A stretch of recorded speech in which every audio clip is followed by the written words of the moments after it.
Welcome back. We've got first quarter statistics for the real estate market for 2023.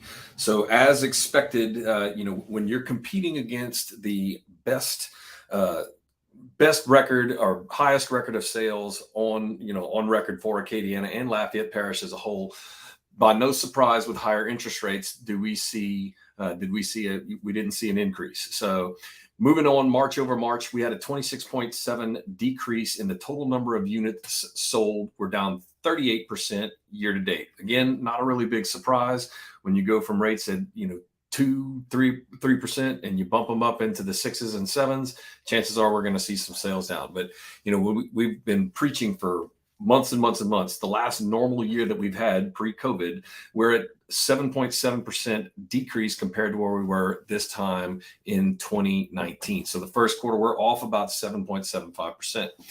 Dollar volume, we were down 24% in the total dollar volume. That's the combined dollar volume of all the homes that had sold last month. And we're down right at 36% year to date. But what we are seeing is the third consecutive month of increased sales from December. So from December to January, had an increase. From January to February, and February over to March.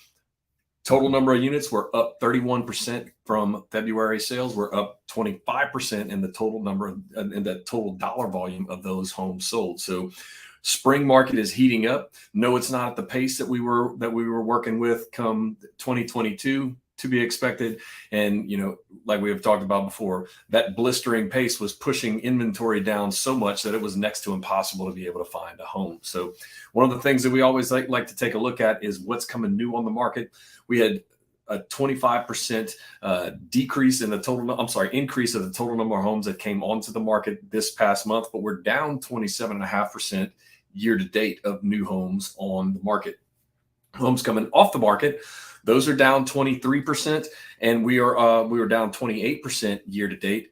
But what's happening, if you notice, there's a 0.5% difference between homes coming onto the market. There's a 0.5% more homes coming off the market, which means our inventory is still way down compared to what it has been. And that's showing up in our average sales price because there's fewer things to be able to choose from. Buyers are forced to be, they have to compete, not quite as crazy as what we got used to in prime time COVID years of 2020, 2021, and the first half of 22. We're still in a very tight inventory spot, and depending on the price point that you're looking at, sometimes we are still seeing multiple offers on some of those homes.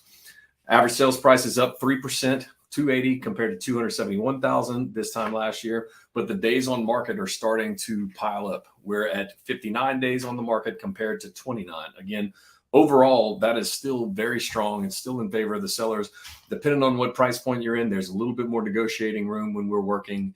The upper end is going to be a little bit more friendly for those buyers that are looking to be able to get a little bit off. It's not Black Friday sales. We're not having gouging prices, but we are seeing sellers that are a little bit more negotiable than what they were in the last couple of years. So that inventory has been down. Sellers, it's a great time if you guys are looking to potentially move up.